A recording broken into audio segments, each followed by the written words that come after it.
किसका इतना दुस्साहस? मेरा युवराज दुर्योधन का रथ रोके। बोलो किसका? ये साहस मैंने किया है काकाश्री।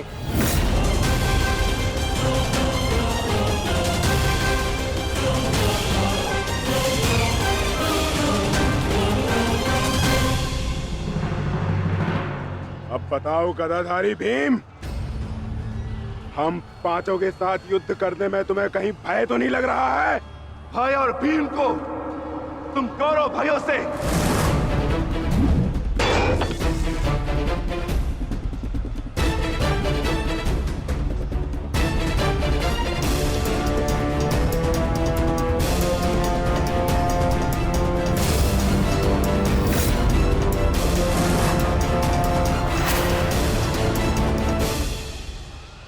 अब आपके पास दो ही मार्ग हैं, द्वंद्व कीजिए या समर्पण।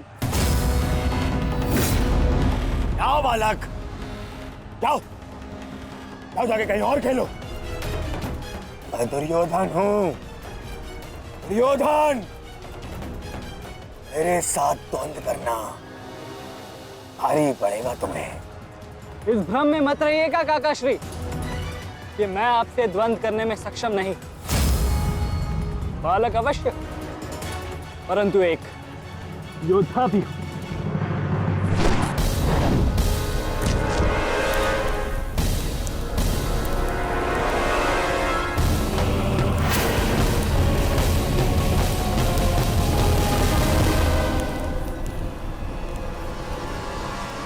उत्तम, अति उत्तम अभिमन्यु। परंतु यदि तुम्हारा ये खेल समाप्त हो गया हो तो मैं जाऊं? क्या है ना, बहुत ही महत्वपूर्ण द्वंद्व करने जाना है मुझे। तुम्हारे लिए समय नहीं है मेरे पास अलग। परंतु द्वंद्व में आगे जाने का अब एक ही विकल्प है काकाश्री, कि आप मेरी चुनौती स्वीकार करें और मुझसे द्वंद्व करें।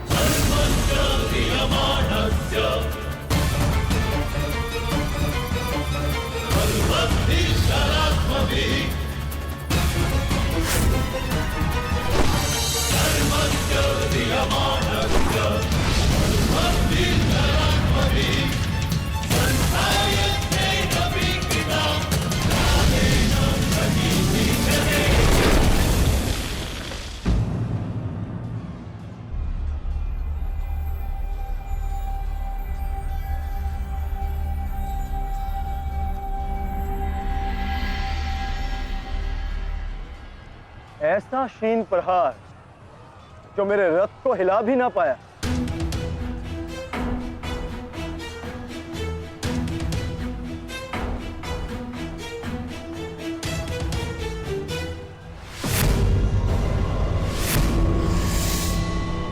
अच्छा, तो सब घेर कर प्रहार करोगे? करो करो अपनी मंशा पूरी।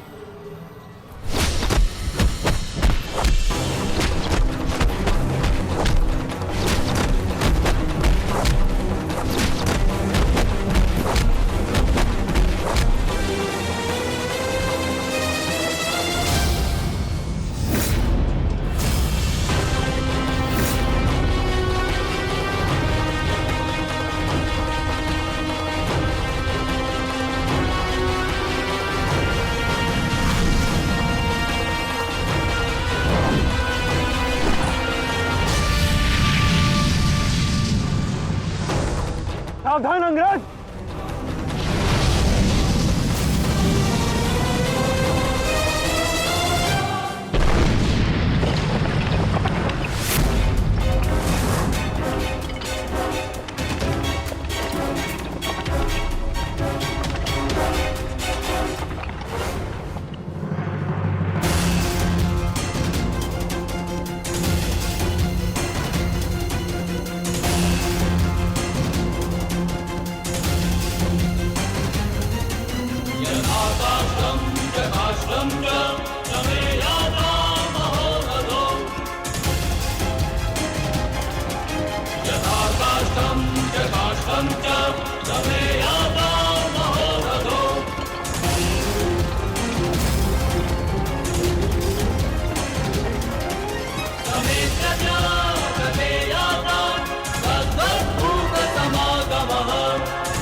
तो ठीक है, मेरे हाथों मृत्यु को प्राप्त होने के लिए तत्पर हो जा।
अंगराज, कुशल तो हैं आप?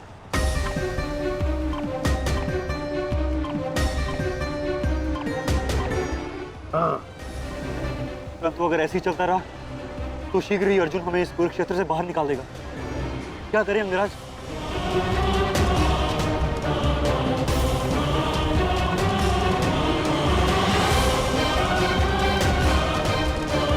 योद्धा के पास युद्ध के अतिरिक्त और कोई विकल्प नहीं। आगे बढ़ो सत्यसेन।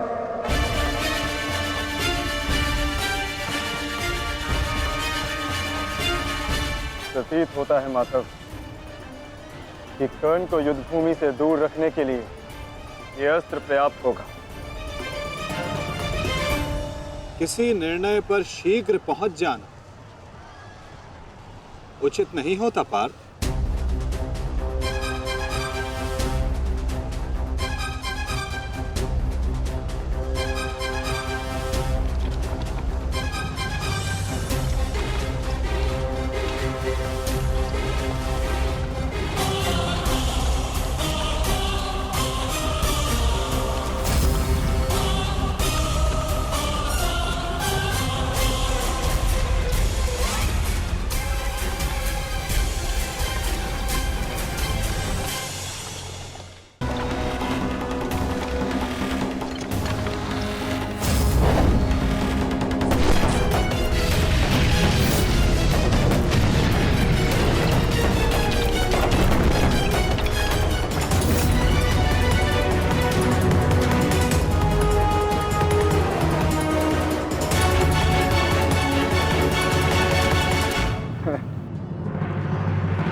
अद्भुत, अति उत्तम,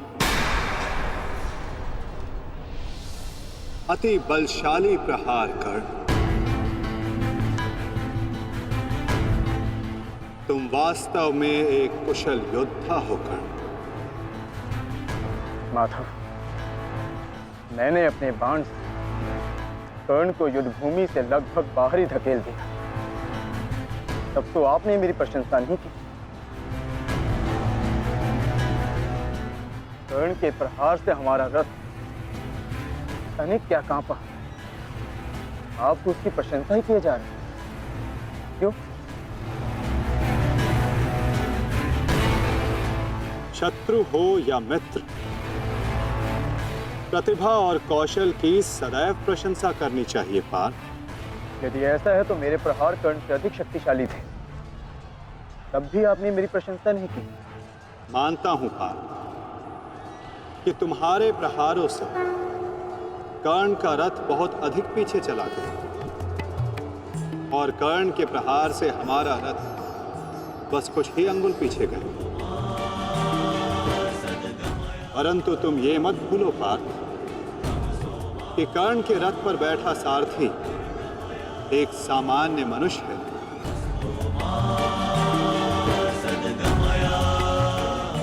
और तुम्हारे इस रथ पर मैं विद्यमान हूं। साक्षात बजरंग बली विराजमान है। संपूर्ण ब्रह्मांड का भार है इस रथ पर और अपने प्रहार से इस रथ को पीछे धकेल देना। बड़े कौशल की बात है पार्थ। अब तुम ही बताओ पार्थ, मैं कैसे इतने कुशल योद्धा की प्रशंसा ना करूं? वास्तव में कर्ण एक कुशल और वीर योद्धा है।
तुम्हारी रक्षा अब कोई नहीं कर सकता, क्योंकि तुम्हारे सामने भीम नहीं, तुम्हारा काल खड़ा है।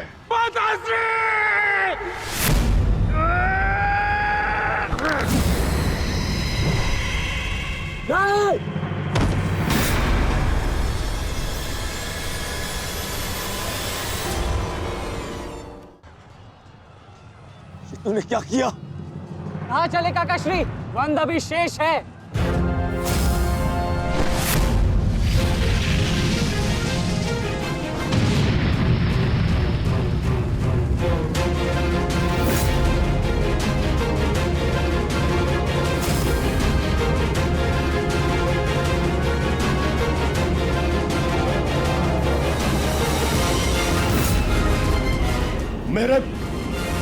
मेरे मार्ग में मत आ बालक, हट जाओ।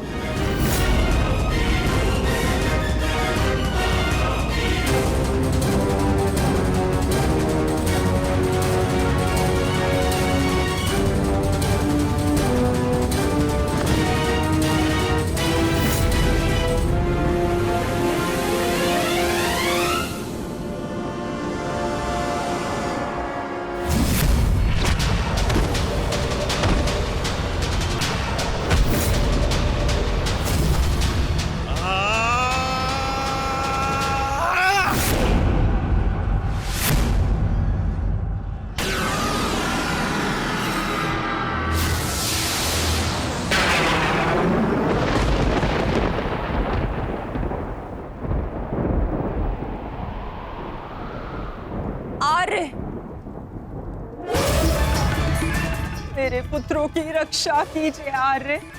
उनकी सुरक्षा के संकेत मेरे जलाए दीपकों की लौ डगमगा रही है। मेरा हृदय बहुत व्याकुल हो रहा है स्वामी। ये अवश्य ही कोई अपशगुन है।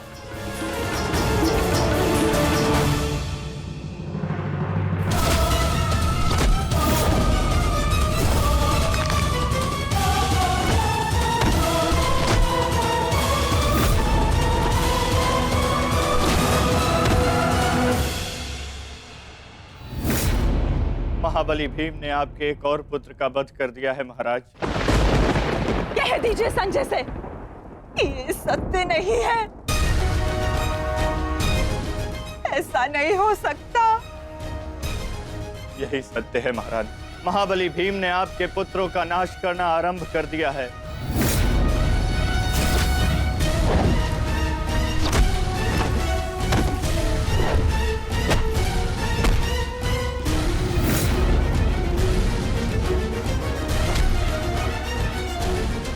ये क्या किया तुमने भीम?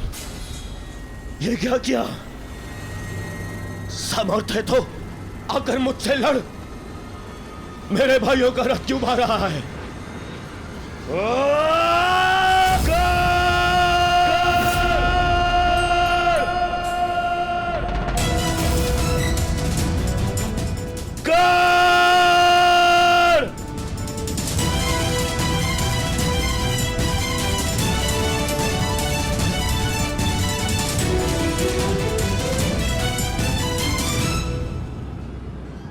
कायर की भांति क्या भाग रहे हो?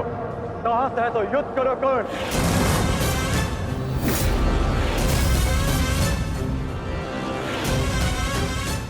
रणछोड़ की उपाधि मेरे लिए अपमान नहीं सम्मान है। ये मैंने माधव से ही सीखा है कि कभी कभी युद्ध टाल देना श्रेष्ठ होता है। हाँ, मैं स्वीकारता हूं कि मैं यह द्वंद्व अपूर्ण छोड़कर जा रहा हूं, परंतु इस द्वंद्व को मैं बहुत शीघ्र ही पूर्ण करूंगा अर्जुन। तुम ये समझ लो अर्जुन कि भीम के कारण तुम्हें कुछ और क्षण जीने का अवसर मिल गया है। शीघ्र करो सत्यसेन।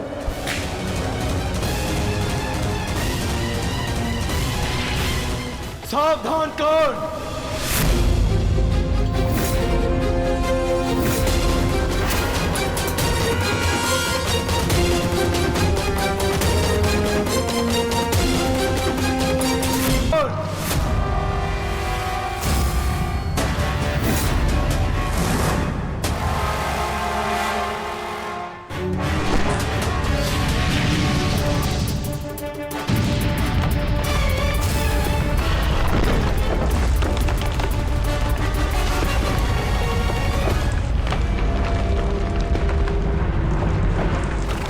मैं तुमसे नीति सीखने नहीं, युद्ध करने आया हूं। और आज मैं तुम्हें यह द्वंद्व छोड़कर नहीं जाने दूंगा।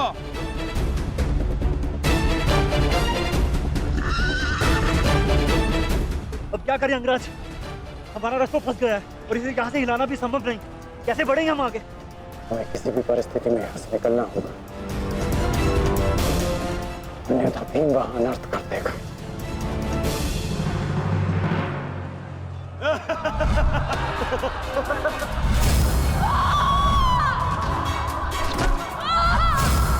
आओ दासी द्रौपदी, आकर मेरी टंगा में बैठो।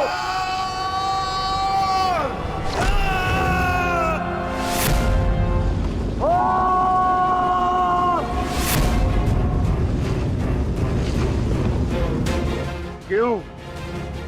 क्या हुआ? अब मुख से अट्ठास क्यों नहीं निकल रहा? हंसो और जोर से हंसो, अपने गाल पर हंसकर दिखाओ।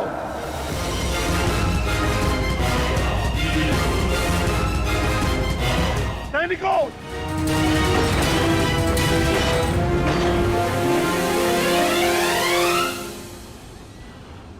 लौट कर जाने का कोई मार्ग शेष नहीं, केवल एक ही मार्ग है। इस मार्ग पर चलकर तुम अपनी मृत्यु प्राप्त करोगे और मैं अपने प्रतिशोध का लक्ष्य।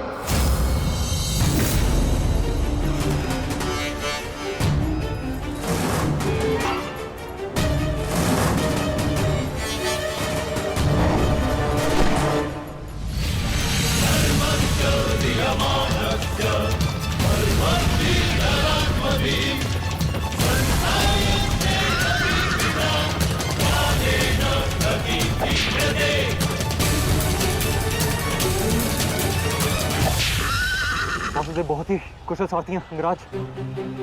अर्जुन को इस प्रकार नहीं रोक पाएंगे आप। अब एक ही उपाय है,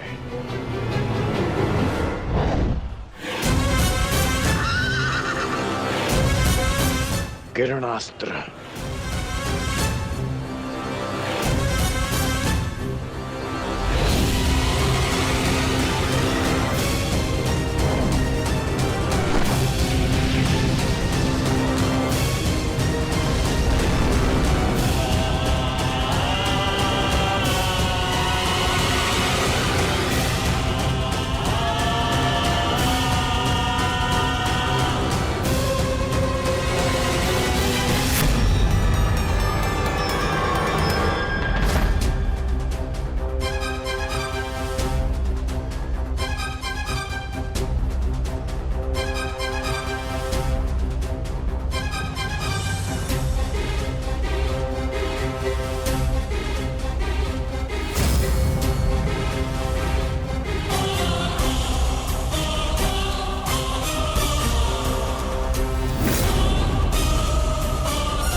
कर्ण वहां है माधव।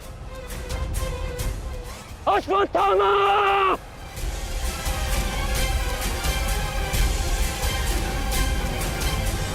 सावधान अर्जुन!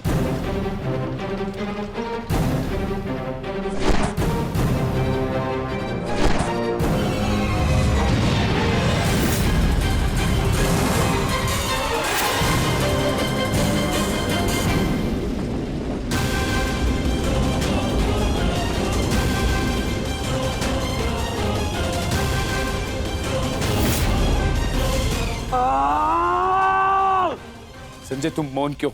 मेरा पुत्र दुर्योधन कहाँ है? युवराज दुर्योधन अभिमन्यु के द्वारा बनाए गए भंवर में अभी भी फंसे हुए हैं महाराज। और भीम?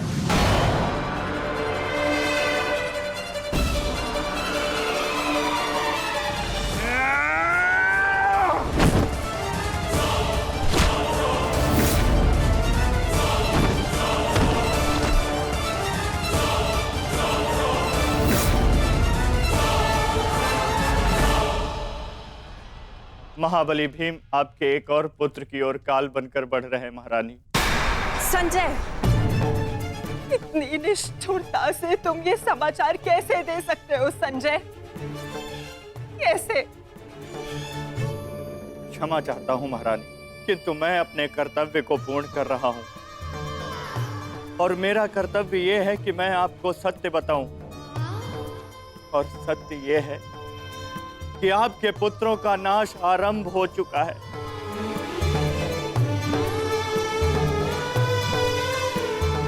नहीं, जब तक महारथी कर्ण युद्ध में उपस्थित है, कौरव वंश का अंत असंभव है। मेरा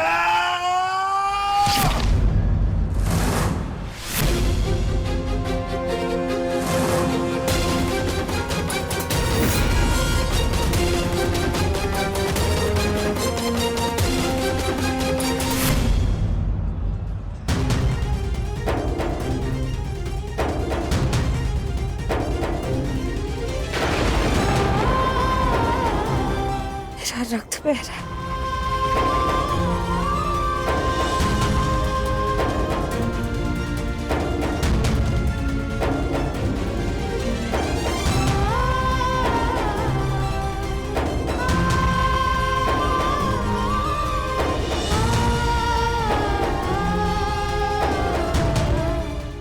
युद्ध में मेरे पुत्र संकट में।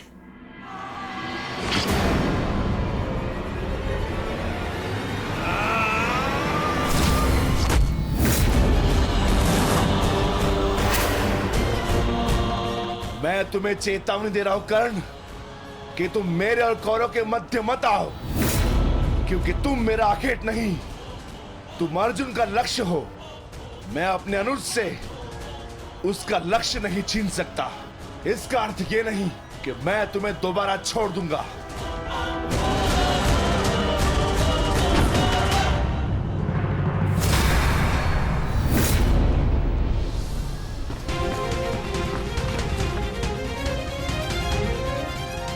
विकोधर भीम,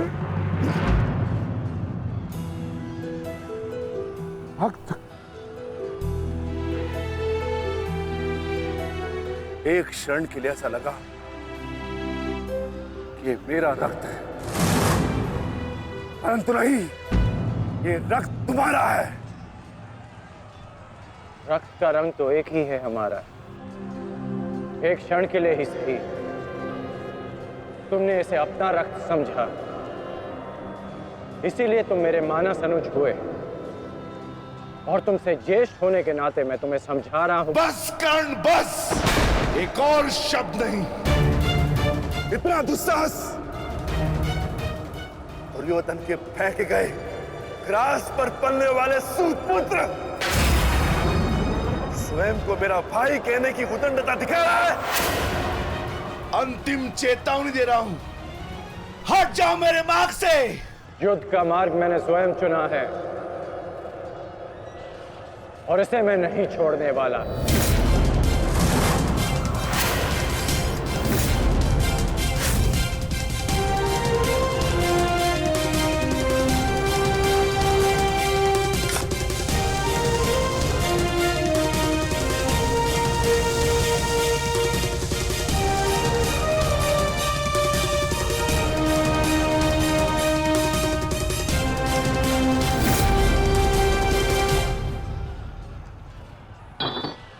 इस रेखा को देख रहे हो भीम?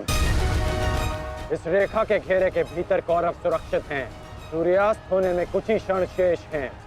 यदि कल भी युद्ध करना चाहते हो तो इस रेखा को मत लांघना। प्रतीत होता है कि तुम्हारी जीवन रेखा आज ही समाप्त होने वाली है। कर्ण, कल का सूर्योदय क्या, आज का सूर्यास्त भी तुम्हारे भाग्य में नहीं। सूत पुत्र कर्ण, मैं तुम्हें एक अवसर देता हूं। प्रहार करो मुझ पर, आओ युद्ध करो मुझसे। आगे बढ़ो कर्ण।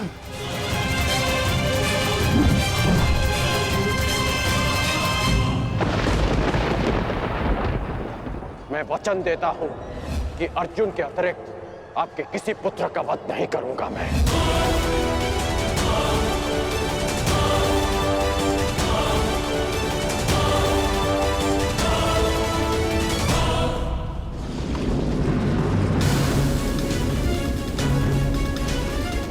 इस भंवर को ऐसे नहीं तोड़ा जा सकता। इसे तोड़ने के लिए मुझे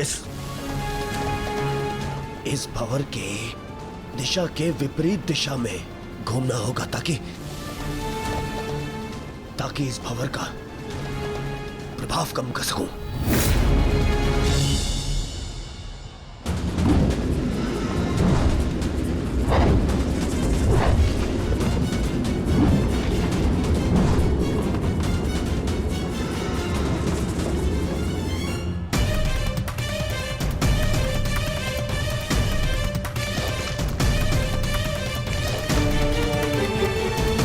क्या हुआ कायर?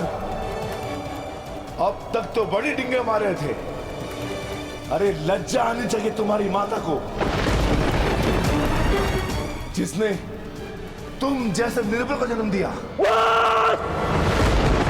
यदि एक और शब्द अपनी जीवा से निकाला तो तुम्हारी जीवा काटकर फेंक दूंगा। जिसने मुझे जन्म दिया है उसके सम्मान के लिए स्वयं उसे दिया वचन भी भुला दूंगा। अपनी माता के मान पर चिंगारी पड़ी तो तिल मिला गए कर्ण। वो पांचाली भी किसी की माता थी, किसी की पुत्री थी, जिसे वस्त्राण के अपमान की अग्नि में जलना पड़ा। और अब वो अग्नि कौरव पक्ष में उपस्थित हर एक को भस्म कर देगी। कर्ण, तुम्हें भी।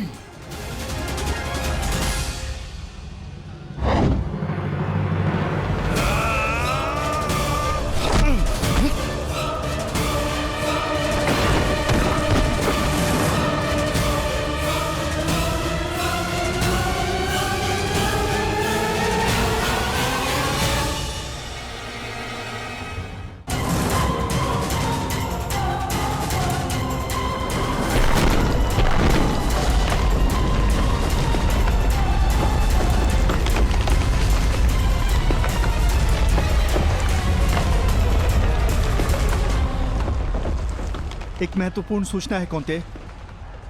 वृकोदर भीम और अंगराज कर्ण के मध्य महाविकट द्वंद्व हो रहा है और परिणाम के संकेत शुभ नहीं है।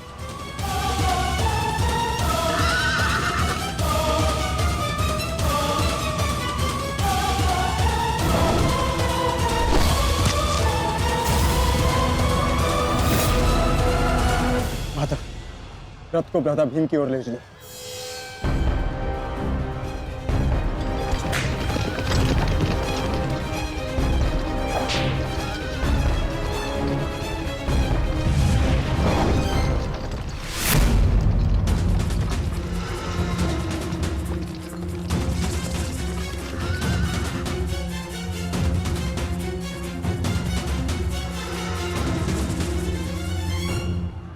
अर्जुन,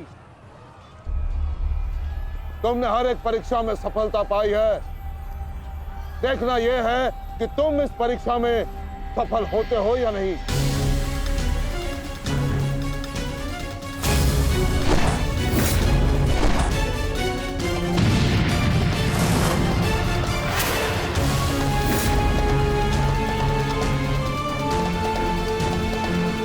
धृष्टद्युम्न, रथ अर्जुन की ओर से आचार्य द्रोण का ध्यान हटाओ। सारथी आगे बढ़ो।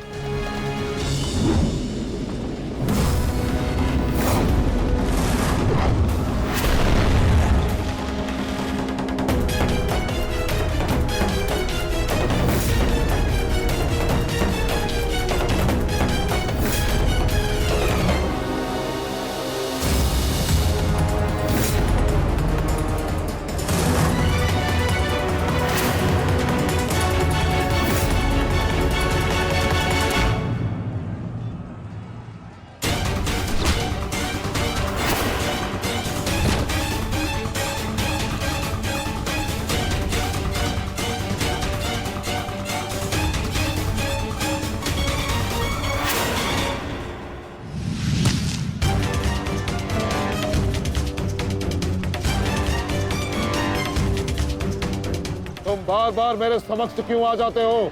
क्योंकि आपके प्रारब्ध में मुझसे द्वंद लिखा है आचार्य, अर्जुन से नहीं। हट जाओ मेरे मार्ग से। सावधान।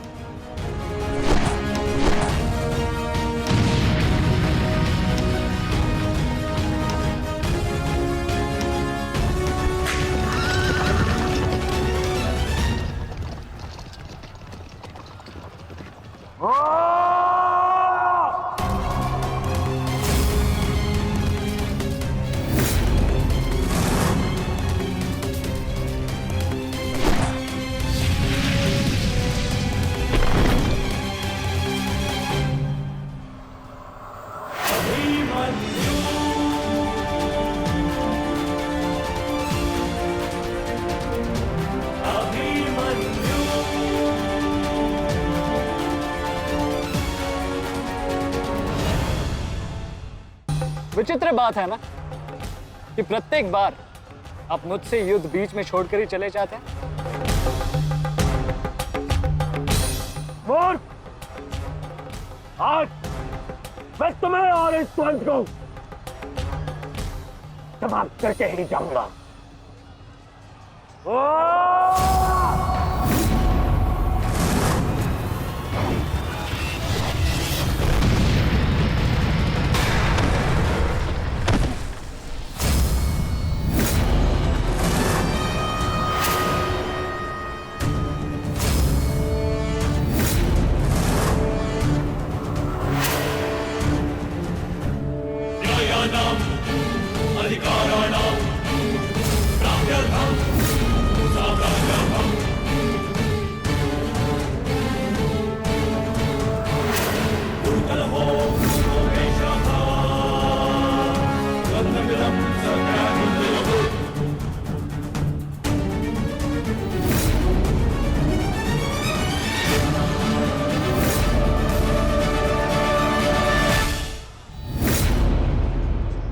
अपना सर्वश्रेष्ठ प्रदर्शन करना पुत्रों। अपने पिताओं की प्रतिज्ञा को स्मरण रखना और अपनी माता के अपमान को मत भूलना। पुत्र, ये धागा तुम्हारी हर विपदा से रक्षा करेगा।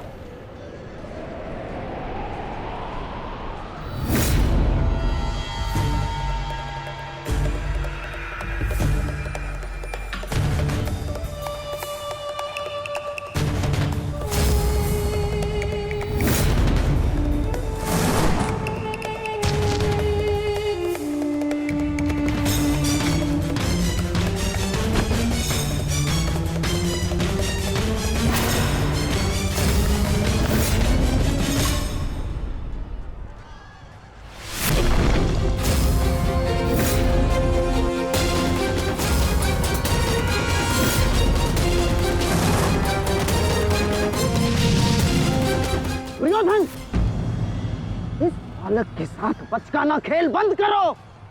वहां देखो, कर्ण और भीम के मध्य घातक संग्राम छिड़ा है। इससे अच्छा अवसर कभी नहीं मिलेगा मेरे होने वाले सम्राट। ना, जाओ और इस दुस्साहसी भीम का अंत कर दो। जाओ।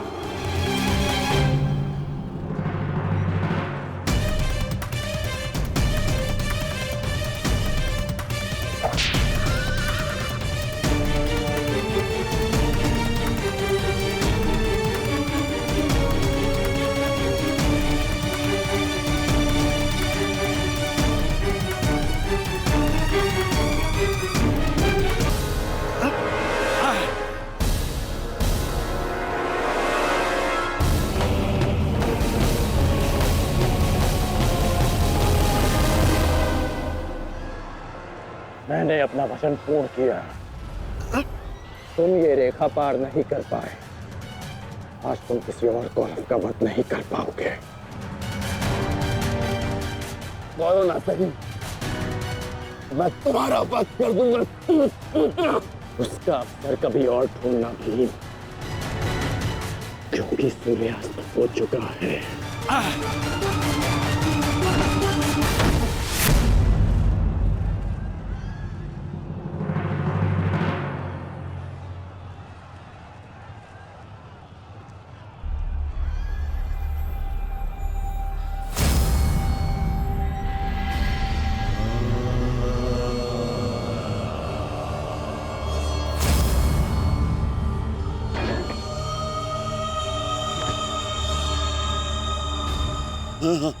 अनुज,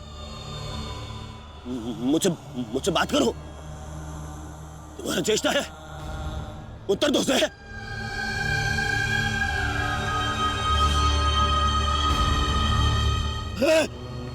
अनुज, अनुज उत्तर दो। ये क्या हो गया? तुम सबने कभी अपने देश की बात का उल्लंघन नहीं किया, तो आज ये उदंडता क्यों?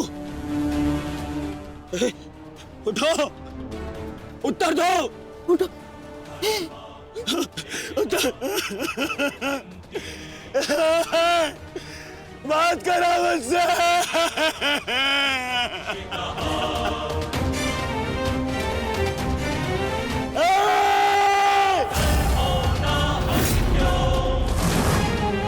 क्या क्या भीम, ये क्या किया तुमने? केवल कहने को ज्येष्ठ भ्राता था मैं पिता से अधिक इन्होंने मुझे सम्मान दिया है। ये चाहते थे कि अपने कंधे पर उठाकर मुझे सम्राट के सिंहासन तक लेके जाएंगे। बस तुमने मुझे विवश कर दिया। मैं इनकी अर्थी को कंधा दूं।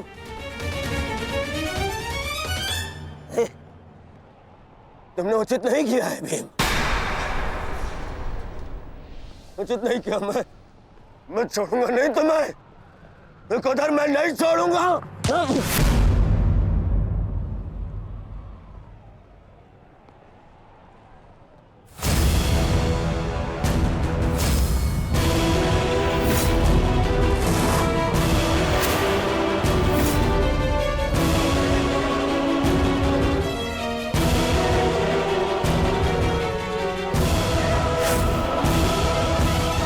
शांत युवराज, युद्ध के नियम के अनुसार आज का युद्ध संपन्न हुआ और इस समय प्रहार करना वर्जित है। और प्रतिकार करना नहीं आचार्य, प्रतिकार नहीं। पांडुपुत्र,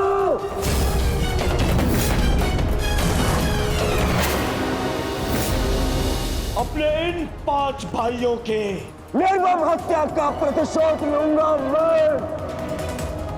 किसी एक को भी जीवित नहीं छोड़ूंगा मैं, ये मेरा वचन है। मेरी प्रतिज्ञा मत भूलो दुर्योधन। तो नियति तुम्हारे 5 भाइयों की हुई है, वही नियति तुम्हारे शेष 95 भाइयों की भी होगी। दुर्योधन!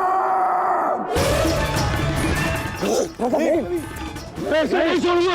राजा भीम रुक जाइए, ये सही समय नहीं है।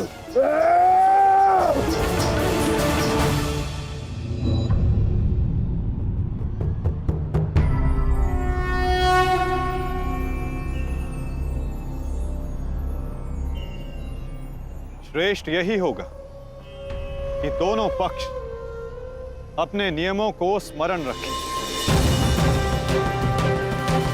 सूर्यास्त्र हो चुका है और उसके साथ ये युद्ध भी समाप्त हो चुका है। आप दोनों अपनी भावनाओं को कल के लिए शेष रखें और वही उचित रहेगा।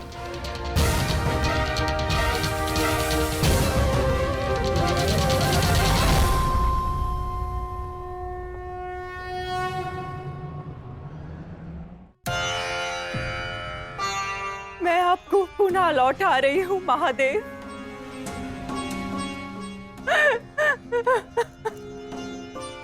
आपने मुझे 100 पुत्रों को आशीर्वाद दिया था और आज मुझे उन्हीं पुत्रों की मृत्यु का दुख भी दे रहे हैं।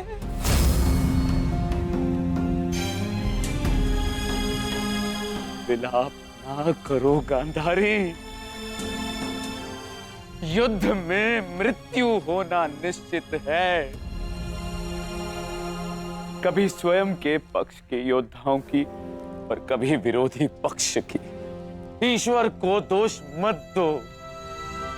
ईश्वर का धन्यवाद करो कि तुम्हारे पुत्रों को वीर गति प्राप्त हुई है। आपके मन को समझाने के लिए ये तर्क पर्याप्त हो सकता है आर्य, परंतु मैं क्या करूं? मैं तो एक माता हूं ना। मेरे तप के बदले महादेव ने मुझे ये आशीर्वाद दिया था, तो फिर ये मेरे तप का फल मुझसे कैसे छीन सकते हैं? कैसे आर्य? पूछिए इनसे, इन्होंने ये अनर्थ क्यों होने दिया? जो पहले मुस्कान दी तो फिर बाद में आंखों में अश्रु भर दिए। ऐसे ईश्वर नहीं चाहिए मुझे, नहीं चाहिए।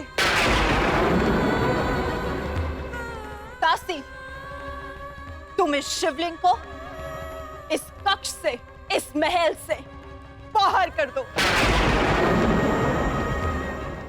मुझे नहीं चाहिए कोई प्रभु, कोई मंदिर, किसी चीज की आवश्यकता नहीं है मुझे। तुम्हें जो उचित लगे तुम वो करो गांधारी। मैं वो करूंगा जो मुझे आवश्यक लगता है। रथ सज्ज करो संजय। मैं इसी क्षण कुरुक्षेत्र जाऊंगा।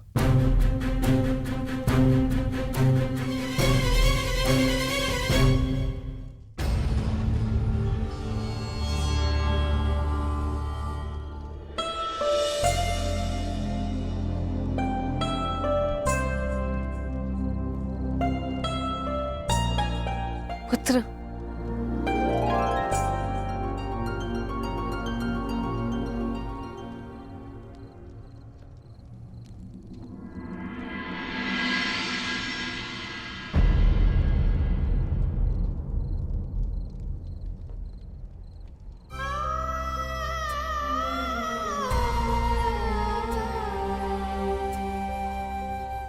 युद्ध में योद्धा को घाव लगना सामान्य बात है।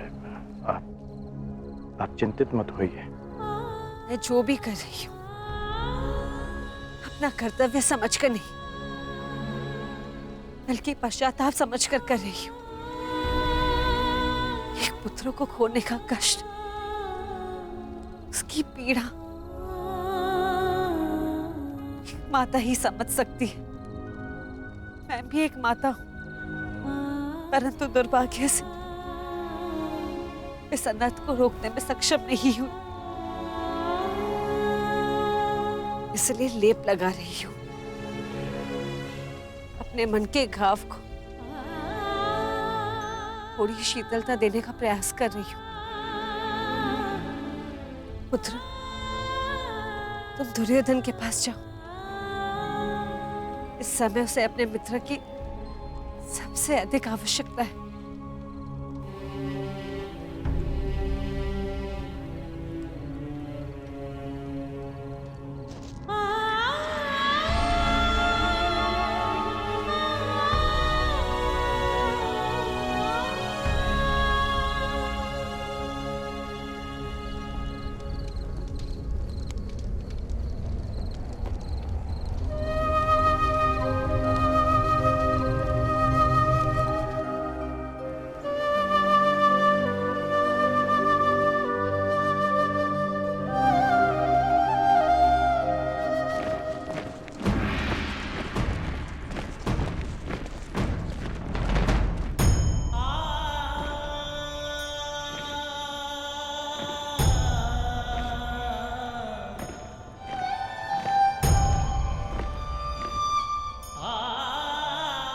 पिताजी।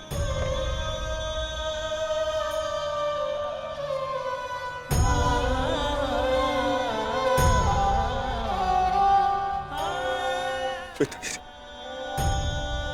ये मान रहो और इस अंतिम संस्कार की विधि को रोको।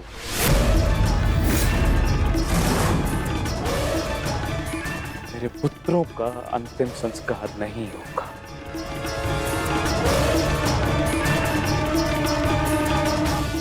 महाराज, ये कैसा अनर्थ करने जा रहे हैं आप? देखिए, इस संसार में आने वाले का और इस संसार से जाने वाले का संस्कार अत्यावश्यक होता है, अन्यथा इनकी आत्माओं को कैसे मुक्ति मिलेगी? क्या कर रहे हैं आप? क्या इस संस्कार से मुझे मेरे पुत्रों को खो देने की पीड़ा से मुक्ति मिल सकती है शकुनी? क्या इस संस्कार से उस दहल पर लगे चिन्ह जो महारानी गांधारी के शरीर पर आज भी है, क्या वो मिट सकते हैं? तुम्हारे लिए वो केवल 5 सैनिक थे, किंतु मेरे लिए वो मेरे अंग, मेरे शरीर, मेरी आत्मा के 5 हिस्से थे, 5 अंश थे। आज मैंने अपनी आत्मा के वो 5 अंश भी खो दिए और इससे अधिक हानि अब मैं सह नहीं सकता। मैं वर्तमान नहीं देख सकता, परंतु भविष्य देखने की क्षमता आ गई है मुझ में। हस्तिनापुर का महाराज होने के नाते ये मेरा निर्णय है कि इस युद्ध को इसी क्षण रोक दिया जाए।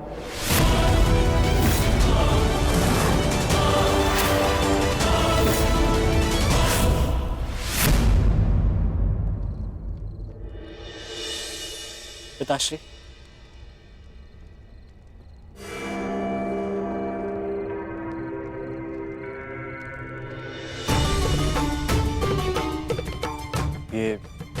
ये किसके लिए? आपके लिए पिताश्री।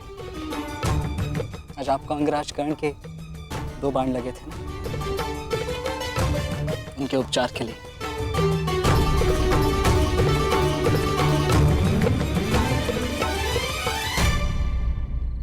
मुझसे अधिक घाव तो तुम्हें लगे हैं पुत्र। मैंने सुना तुम्हारे और दुर्योधन के मध्य हुए द्वंद्व के विषय में।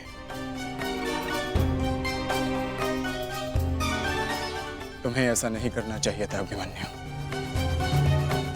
दुर्योधन एक दुर्जय योद्धा है, शक्ति में, अनुभव में तुमसे कहीं अधिक। तुम्हें सावधान रहना चाहिए। पिताश्री उचित कह रहे हैं आर्य।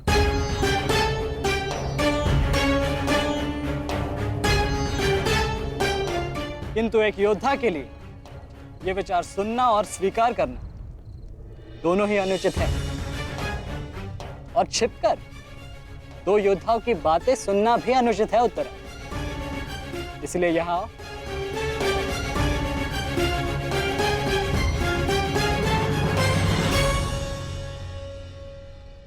आप ही बताइए पिताश्री, क्या एक पत्नी का अपने पति के लिए चिंता करना अनुचित है? आप कहते हैं तो ये मान जाते हैं, और मैं कहूं तो ये मुझ पे बरस पड़ते हैं।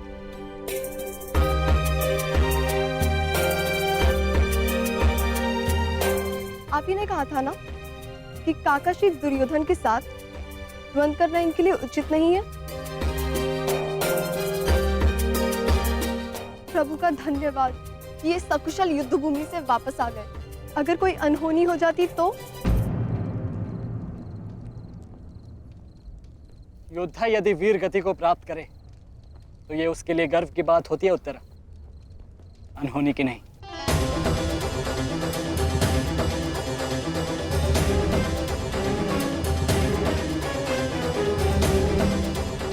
मुझे तुम्हारे साहस और कौशल पर गर्व है पुत्र, परंतु उत्तरा का कहना भी अनुचित नहीं है। प्रत्येक पत्नी को अपने पति की चिंता होती है। सुमित्रा केवल तुम्हें सुरक्षित देखना चाहती है पुत्र, और मैं हस्तिनापुर के मधान युवराज का अहंकार तोड़ना चाहता हूं पिताश्री। जब भी रणभूमि में मेरी दृष्टि उन पर पड़ती है तो मेरे कानों में माता द्रौपदी की करुण पुकार गूंजने लगती है, और फिर मैं स्वयं को रोक नहीं पाता। तो आप दोनों पूर्णतः निश्चिंत रहिए।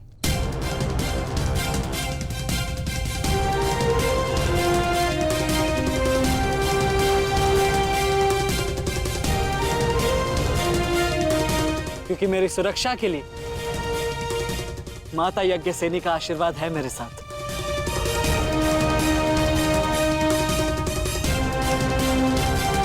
और जब तक ये मेरे साथ है मुझे कुछ नहीं हो सकता।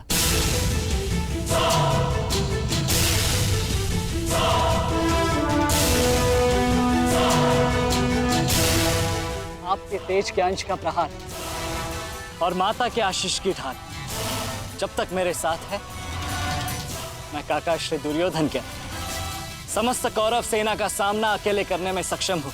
मुझे उन पांडवों से अब विजय नहीं चाहिए। अब मुझे उनसे अपने इन भ्राताओं के मृत्यु का प्रतिशोध चाहिए। अब यदि आपने इस युद्ध में विराम लगाया तो आपके ये 5 पुत्रों वीर वृषसेन, पितामह और अनेक सैनिक उनके इस युद्ध में दिए प्राणों का, उनके प्रयास सब व्यर्थ चले जाएंगे पिताश्री। ऐसा मत कीजिए पिताश्री। रक्त के बदले रक्त लूंगा मैं।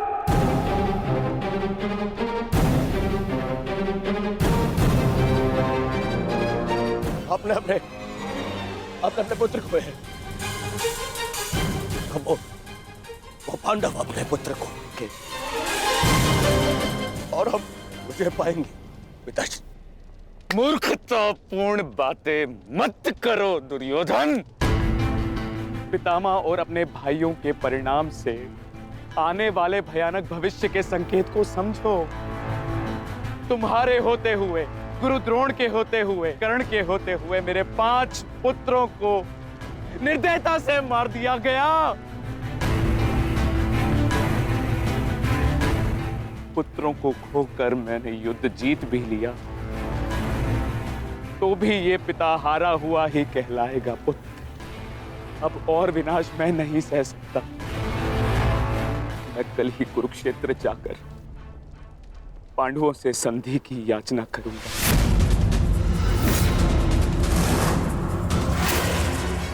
पांडवों से अपने पुत्रों के प्राणों की रक्षा की याचना करूंगा मैं,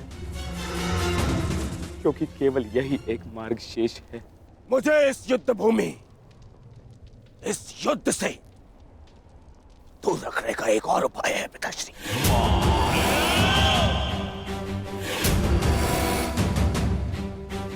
एक और उपाय है।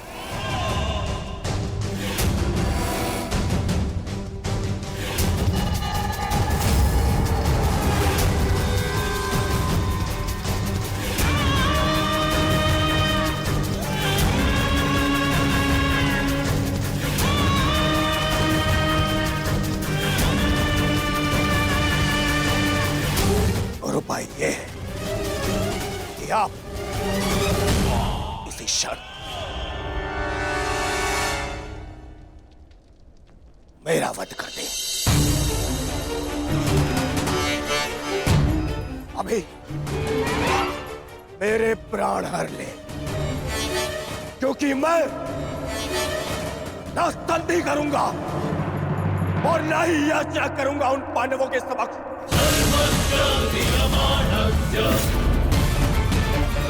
उठाइए इस तलवार को और वध कर दीजिए अपने इस एक पुत्र का। अपने इस एक पुत्र का वध करके बचा लीजिए अपने शेष 94 पुत्र।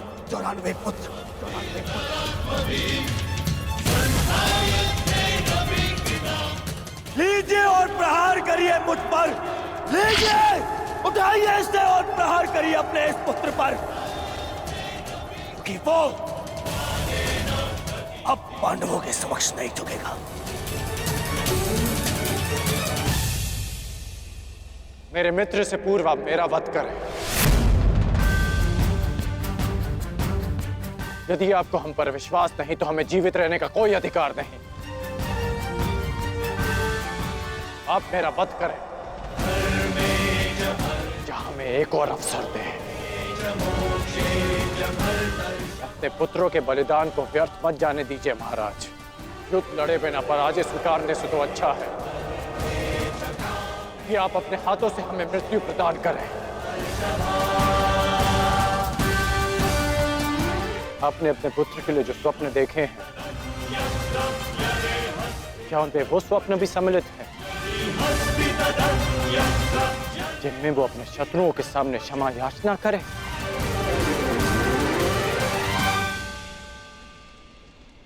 जिसके शीश पर आप सदा सम्राट का मुकुट देखना चाहते हैं, क्या उसके पैरों में बेड़ियां देख पाएंगे आप? यदि हां, तो आप मुझे मृत्यु प्रदान करें, और यदि ना, तो आप मुझे एक अवसर दीजिए। आप हमारे महाराज हैं, हम सब आपके आदेश के अधीन हैं, किंतु आपका ये आदेश हस्तिनापुर और समस्त कौरव वंश के आत्मसम्मान को सदा के लिए नष्ट कर देगा।